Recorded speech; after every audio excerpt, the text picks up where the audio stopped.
Everyone, কেমন আছো সবাই? আশা করি সবাই খুব ভালো আছো, আমিও ভালো আছি। Welcome to Suri's blog.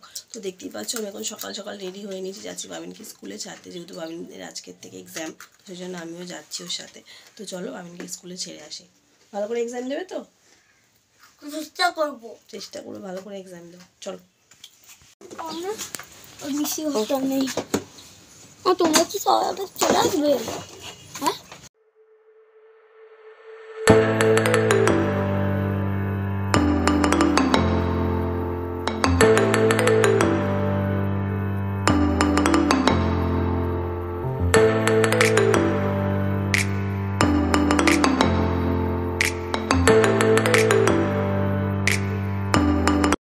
বাবিনকে স্কুলে দিয়ে দিলাম, দিয়ে বাড়ি যাচ্ছি। আর 9টা অবধি এক্সাম হবে, 9টার সময় ছুটি, তো 9টার সময় আবার নিতে আসবে। এক্সাম স্টার্ট হবে 7টা দিয়ে যাবে, 6:30টার মধ্যে স্কুলে ওকে ঢুকিয়ে দিতে হয়। তো দিয়ে মিস্টার হালদার আমি বাড়ি চলে যাচ্ছি। তো চলো আবার পরে দেখা হবে। হাই, তো তোমাদেরকে তো বলেছিলাম বাবিনের আজকে এক্সাম, তো তোমরা দেখতেই পেলে সকালে আমি বাবিনকে স্কুলে দিয়ে আসলাম। তো স্কুল থেকে দিয়ে আসার পরে তোমার ঘরের যাবতীয় কাজকে সমস্ত কিছু কমপ্লিট করে স্নান টান করে রেডি হয়ে নিয়েছি, ঠাকুরকে পুজো দিয়ে নিয়েছি। চলো এখন বাবিনের ছুটি হবে, এখন বইতে পারছি 8:30। তো 9টার সময় বাবিনের ছুটি হবে, আজকে একটু শনিবার, তো আগে জন্য মন্দিরে পুজো দেবো, তোর বাবিনকে আনতে হবে। চলো সকাল বেরোবো না, রেডি হয়ে যাবে। তো এই জাস্ট বাবিনকে স্কুল থেকে নিয়ে বাড়ি ফিরলাম, আর জিজ্ঞেস করলাম পরীক্ষা কেমন হয়েছে। বলছে তো ভালো হয়েছে, খুব জানি না কী করেছে। তো যাই হোক, একটু ফ্রেশ করাবো, চান টান করাবো। তো চলো চান টান করিয়ে ফ্রেশ করিয়ে নিই। পরীক্ষা কেমন হয়েছে? দারুণ মনে হয় একটা ভুল। ঠিক আছে, পরে কথা হবে। তো শীতের এই যে স্পেশাল মিষ্টি আজকে প্রথম এলো আমার বাড়িতে, মানে আমি নিয়ে আসলাম হাতে করে বাবিনকে স্কুল থেকে আসার সময় দোকানে দেখলাম, তো দেখেই একদম মানে খেতে ইচ্ছা করলো। তো শীতের এই প্রথম নলেন গুড়ের রসগোল্লা এলো আমার বাড়িতে, আর তার সাথে যে বাবিনের কালাকাঁদর, এই সন্দেশটা ছাড়াও কোনো সন্দেশ খায় না। তো এই সন্দেশ নিলাম। এখন ব্রেকফাস্ট করবে হচ্ছে বাবিন দুধ, আর এদিকে রসগোল্লা নিয়ে এসেছি, আর এদিকে ব্রেড আর বাটার দিয়ে হবে, আর এদিকে চা আমার গরম বসিয়ে দিয়েছি। তো চলো আমি আর বাবিন ব্রেকফাস্ট করে নিই, পরে দেখা হচ্ছে। Good evening everyone. তো সকাল থেকেই তো একটুখানি ভিডিও করেছি, আর ভিডিও করতে পারিনি, মানে শরীরটা আবারও একটু খারাপ করছে। তো তোমরা তো, আমি কালকে বলেইছিলাম তোমাদেরকে যে আজকে আমাদের একটা রিসেপশন পার্টিতে ইনভিটেশন আছে, তো যাবো। আর সে তো এখানে নাই, সেই সুদূর হাওড়া শালকিয়া। তো মিস্টার হালদার জাস্ট এই অফিস থেকে এলো, ফিরে এই লাঞ্চ টাঞ্চ করলো একটু আগে। তো এবার বেরোবো, এখন রেডি হতে যাব, দেখি বাইরে কি বৃষ্টি হচ্ছে ভাইরে ভাই, মানে কি করবো। তার মধ্যে আমার শরীরটা এতটাই খারাপ, মানে এখন ভাবছি যাবো কি যাবো না, তোমরাই বলো তো কী করি।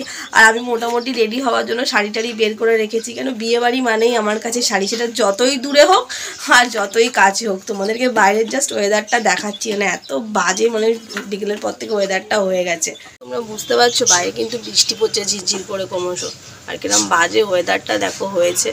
মানে এখন মানে ইচ্ছা করবে আর কারোর যেতে, এরকম বাজে ওয়েদারে দেখো কেমন বৃষ্টি পড়ছে, দেখছো রাস্তা সব ভিজে গেছে, এতটাই পরিমাণ বৃষ্টি পড়ছে দেখো। তাহলে বলো করা যাবে, বৃষ্টি পড়ুক আর যাই করুক, রেডি তো হতে হবে, যেতে তো হবে। তো চলো রেডি হয়ে নিই, রেডি হয়ে দেখাচ্ছি কি শাড়ি পরেছি না পরেছি। আর আমি, বাবিন আর বাবিনের পাপাই যাবো, বাবিনের বম্মা আজ একটু যাবে না, যেহেতু বৃষ্টি পড়ছে, তো মায়ের শরীরটা ভালো নেই, সেজন্য ওনারা যাবে না, আমরা 3জনেই যাবো। তো চলো চটপট এখন রেডি হয়ে নিই, এখন ঘড়িতে বেজে গেছে 5:45। এখন জানি না কতক্ষণ রেডি হতে পারবো, কতক্ষণ বেরোতে পারবো। চটপট রেডি হয়ে নিই, তবে দেখা হচ্ছে। এই যে আমরা রেডি এখন বিয়েবাড়ি যাওয়ার জন্য। আর যে মিস্টার হালদারের এখনও কিছু জিনিস বাকি আছে, টুকটাক বেরোনোর আগে যেগুলো করার দরকার সেগুলো একটু টিপটপ করেছে, আলমারি ঠিক করে লক টক হয়েছে কিনা, আর কেমন লাগছে আমাদেরকে অবশ্যই কিন্তু কমেন্টে জানিয়ে। আচ্ছা, দুজনের ড্রেসের কালারটা কিছুটা একই হয়ে গেছে, তো বাবিনকেও দেখাচ্ছি। তো চলো এখন চটপট বেরিয়ে পড়ি, আমার 7টা বেজে গেছে অলরেডি, তো বেরিয়ে গিয়ে দেখা হচ্ছে। বাই। তো ব্যাস এই বৃষ্টি ভেজা রাস্তায় বেরিয়ে পড়লাম এখন, মা ছেলে আর বাবা 3জনে মিলে। তো যেতে যেতে হাওড়া ব্রিজটা যখন ক্রস করছিলাম, তো একটু ভিডিও করলাম, ভাবলাম তোমাদেরকেও দেখাই রাতের হাওড়া ব্রিজটা কেমন দেখতে। গঙ্গার পাড় দিয়ে যাচ্ছিলাম, আর কি ঠান্ডা হাওয়া দিচ্ছিলো, বেশ ভালোই লাগছিল। আর এই শীতকালে কোথাও বেরোলে এই হাওয়াটাই বেশি ভালো লাগে, মনে হয় শীত ভাবটা। চলে এসেছি বিয়েবাড়ি, আর বিয়েবাড়ির পিছনে যাদের বিয়ে তাদের বোনটা তোমাদেরকে দেখি। মিস্টার হালদার আর বাবু আগেই চলে গেছে ভেতরে। চলো এখন ভেতরে এন্ট্রি করি। তো বিয়েবাড়িতে ঢুকে প্রথমেই যে কাজটা থাকে সেটা হচ্ছে ব্রাইডকে গিফটটা দেওয়া। তো ব্রাইডকে গিফটটা দেওয়ার পরে তারপরে বাবিনকে একটু স্টার্টার নিয়ে দিয়ে দিলাম।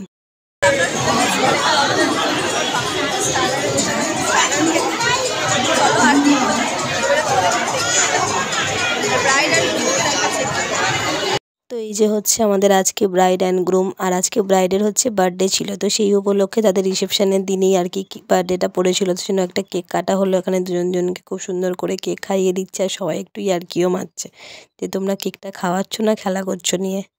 তো তারপরে আবার কি বিয়ে বাড়িতে গেলাম, অনেক দিন পরে সবার সাথে আলাপ হলো, কথা টথা বললাম, গল্প টল্প করলাম। তারপরে বেশ গলাটা গেল শুকিয়ে একবারে, জানি ঠান্ডা লেগেছে আমার, তাও আমি কি করে কোল্ড ড্রিঙ্কস বা এইসব মকটেল এগুলো খাবো, কিন্তু গলাটাই এতটাই শুকিয়ে গিয়েছিলো, তাই ভাবলাম না একটাই খেয়েই নি, ঠান্ডা তো এমনি লেগেছে, তারপরে ঠান্ডা লাগলে যা হবে দেখা যাবে। তো তারপর এখানেই দাদাকে বললাম একটা ব্লু লেমন আর একটা মজিতো বানিয়ে দিতে, মজিতোটা আমি খাবো, ব্লু লেমনটা মিস্টার হালদার খাবে। তো একটা দুজনে এগুলো তৈরি করে দিচ্ছিলো, আর একটা লেডিও এখানে ছিল, সেও খুব সুন্দর করে বানাচ্ছিল। তো এখানে বানানোটাও দেখছিলাম বেশ ভালো করে, বেশ যত্ন নিয়ে ওরা এই মকটেলগুলো বানাচ্ছিলেন, মানে এতটাই ভিড় ছিল বিয়েবাড়িতে, সবাই যে যার মতন এক একটা করে ফ্লেভার অর্ডার করছিল, কিন্তু ওনারাও একটু অধৈর্য হচ্ছিলেন না, খুব সুন্দর করে সার্ভিস ওনারা দিয়েছেন। তো যাই হোক, এবার এই মকটেলটা নিয়ে এবার মিস্টার হালদারকে একটা দেবো আর একটা আমি খাবো। তো তারপরে একটু মকটেল খেয়ে একটু স্ন্যাক্স খেয়ে সবার সাথে আরেকটু খুব ভালো করে গল্প টল্প করে নিলাম। সবাই একটু বকাবকি করছে, যেহেতু অনেক দিন যাই না আর কি পিসি শাশুড়ি মার বাড়ি, সবাই দিদিরা মানে দাদারা সবাই বলছে তোমরা তো এখন আসোই না। তো সবাই একটু গল্প টল্প করলাম, করে টোরে নিয়ে এই একটু বিয়েবাড়ির চারপাশটা তোমাদেরকে ঘুরিয়ে দিলাম, ঘুরিয়ে দেখিয়ে দিলাম।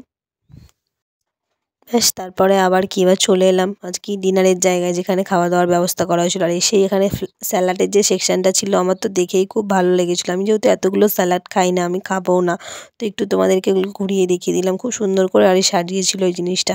মানে এখন যে কোনো ক্যাটারারের এই স্যালাড সেকশানটা এত সুন্দর লাগে না দেখতে।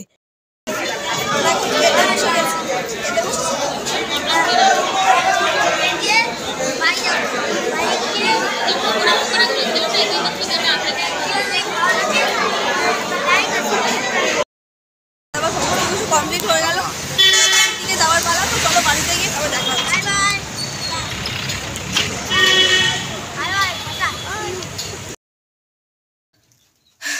তো এই জাস্ট বাড়িতে ফিরলাম, এবার সব চেঞ্জ করো, ফ্রেশ ট্রেশ হবো, আর প্রচণ্ড টায়ার্ড লাগছে, আর ভালো লাগছে না, মাথাটা এই জাস্ট এলাম গাড়ির হাওয়াতে পুরো আবার মাথাটা যন্ত্রণা করছে, জানি না আবার জ্বর টর আসবে কি। তো যাই হোক, আজকেকার ভিডিওটা এতটাই, যদি ভালো লেগে থাকে তো লাইক কমেন্ট শেয়ার সাবস্ক্রাইব করো, সবাই ভালো থাকবে সুস্থ থাকবে, গুড নাইট, আবার দেখা হবে কালকে। বিয়েবাড়ির ব্লগটা কেমন লাগছে অবশ্যই কিন্তু কমেন্টে জানাবে। Bye, see you, good night.